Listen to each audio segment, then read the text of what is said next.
Sa nakaraang biyahe natin pabalik ng Manila nitong nakaraang December, muli tayong dumaan sa alternative route ng Pili Binalabak Road para makaiwas tayo sa traffic sa sentro ng bayan ng Pili at maging sa Naga City. Naga City straight ahead. Dito na muna tayo dadaan sa may Binalabak. Mula dito sa kanto ng San Isidro, Pili, Camarines Sur, kakaliwa tayo dito sa Tagbong Pili Road at tatahakin natin ang Binalabak Pili Road for almost 14 kilometers hanggang makarating tayo sa Milaor Bypass.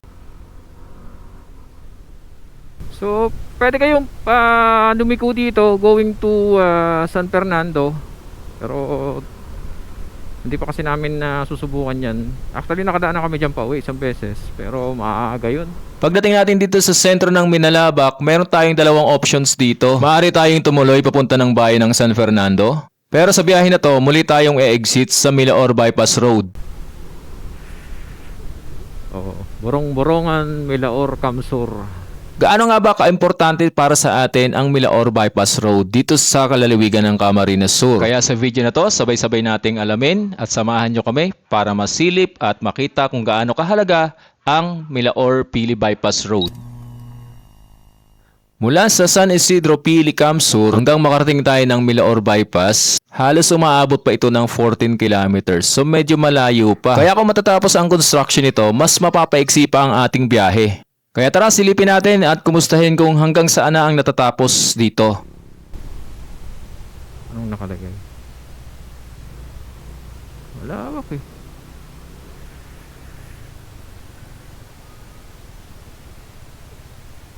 Milaor Bypass ito ha.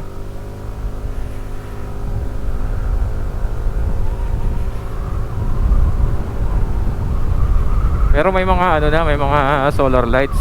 Ilang lanes ba ito? 3? Ay 4. Tapos may shoulder, may sidewalk. Okay. Hanggang doon. Putol pa. Ay may mga heavy machineries.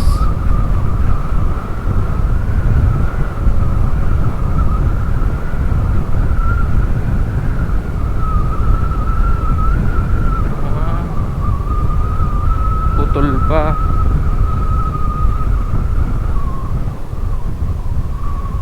Ay oo. Saan ang Pagkatapos nating baybayin ang halos 1 kilometrong bahagi ng Milaor Bypass Road ay dumating tayo sa dead end na ito. So kung mapapansin nyo, putol pa at may isang tulay na under construction at may mga naka-standby na mga heavy equipments. So malamang gagawin pa ito at ginagawa pa. Kaya para makasigurado, magtanong-tanong tayo sa mga taga rito.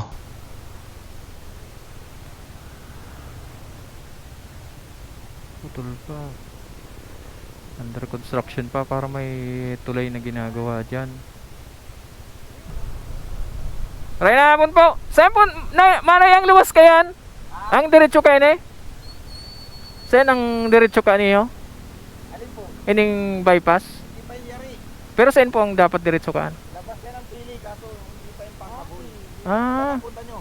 sa ano po, pa-exit po kami ng Milaor. Yun, dito tayo sa kahabaan ng ginagawang Milaor bypass. Ito papunta daw ng Pili yan, kaso makapansin nyo, andyan pa yung mga heavy machinery, may ginagawang parang tulay, hindi pa tapos. So di natin sure kung kailan matatapos yan. Pero ito, sakop to ng Milaor, dire-diretso na to palabas na ng Maharlika Highway. So first time natin makasilip dito sa kalahating bahaging ito. Milaor Pili Bypass Road, also referred to as the Milaor-Minalabak Pili Highway, ay may estimated na haba na 4.36 kilometers mula sa Barangay Del Rosario, Milaor, Camarines Sur at papunta naman sa Taririk, Minalabak, Camarines Sur. Pero at least malaking tulong sa mga mga residente dito kasi kaya may mga dito sa mga inner barangays ayun laking tulong nitong bypass na to. Kaya sana matapos na. Maluwag naman siya, 4 na lanes. Tapos may shoulder sa gilid, may mga sidewalk with drainage siya tayo. May mga harang naman, kasong problema itong sa part na to, sira-sira na agad. So itong mga ibang solar, nagbagsakan na. Siguro nung nakaraang bagyo, tsaka kapansin nyo, nagpaling-paling na yung ibang solar nakaharap na doon. Hindi na sila hindi sila nag-usap-usap siguro. Dahil siguro yan sa nakaraang bagyo, ano. Pero sana maayos. Ayusin ulit, no? Sayang naman kasi maganda yung purpose ng bypass. And hopefully tagal, ano. So, etong crossing na ito, yung papunta ng kaliwa going to Minalabak, etong papunta ng kanan going to Milaor Town proper. Pero hindi na tayo dumadaan dyan sa Milaor Town proper kasi matraffic. So dito na tayo, didiretsuhin na natin yung kahabaan ng bypass na ito. Siguro itong part na ito ang unang natapos. Ayan. Mababa tong lugar na ito, ha. Itong Milaor ang pinaka talaga na grabe nung nakaraang Typhoon Christine. Hindi ko lang alam kung pati yung bypass na ito binaha din. Pero malamang kasi doon nga sa main highway ba eh. Pagkatapos nating masilip ang kalahati ng Milaor Bypass ay nagtuloy-tuloy na rin tayo sa ating biyahe. Bale, ito na yung palabas ng Maharlika Highway. Pero parang napabayaan yung ibang section ng bypass kasi inaakyat na ng mga damo. Hindi pa kami nakakadaan ng gabi dito kaya hindi natin sigurado kung gumagana naman yung mga solar na yan. Tsaka malinis na ngayon. Nung nakaraang pagdaan namin ng October, kailan ba yung last na daan namin dito, ang daming basura sa gilid. Ngayon malinis na. Okay. So kakaliwa na tayo dito going to San Fernando Camsor. So alalay lang tayo dito pag exit natin kasi alam niyo na bakbakan dito, mabilis ang bakbakan ng mga sasakyan. Mapapansin nyo yan, no? Dito na pala tayo sa palabas ng Maharlika Highway. So bali pag exit natin dito, magdahan-dahan tayo, alalay lang tayo kasi talaga sobrang mabibilis ang mga sasakyan dito. Lalo sa gabi kasi sobrang dilim sa bahaging ito ng Maharlika Highway dito sa Milaor. Magtsatsaga ka talaga dito, maghihintay ka. Makabutin tayo ng siyam-siyam dito bago makalabas. So, ingat lang, ingat, alalay. Tapos punta sa outer right, outer lane. Okay. 11:39, we're back to Maharlika Highway, bayan ng Milaor.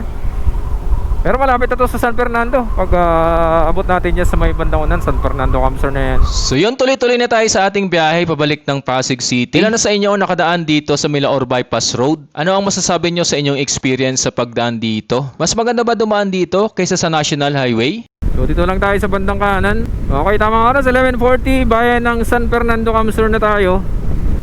Buti nag-wide na dito kaya kahit paano makakasingit na tayo sa gilid-gilid. Sino pa na nakamotor dito? Dito na tayo. Pwede na daanan. Ay, makipagsiksikan tayo dyan sa gitna.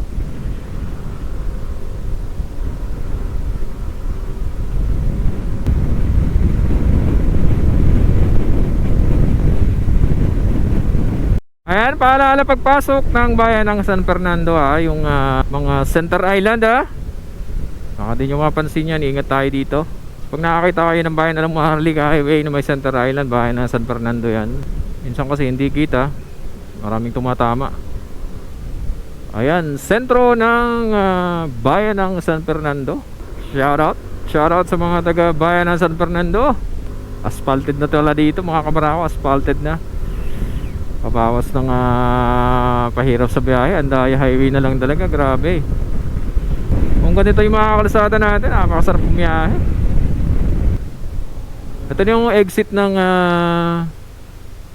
pag diniretso nyo yung Minalabak galing ng San Fernando, galing ng PD, yun yung exit. So bale, diniretso natin ang vlog hanggang dito para maipakita sa inyo ang entrance or exit point dito sa bayan ng San Fernando, Camarines Sur. Kung plano nyong dumaan sa Milaor, Pili, Minalabak Road. Bale, kung southbound kayo, itong gas station ng Shell ang magiging marker natin. Sa bandang kanan, ibig sabihin pag nakita na natin ito, a few meters ay kakanan na tayo going to Milaor, Minalabak, Pili Road. Pag dito tayo dumaan sa bayan ng San Fernando, Camarines Sur. Maraming salamat sa panonood. God bless. Ride safe always.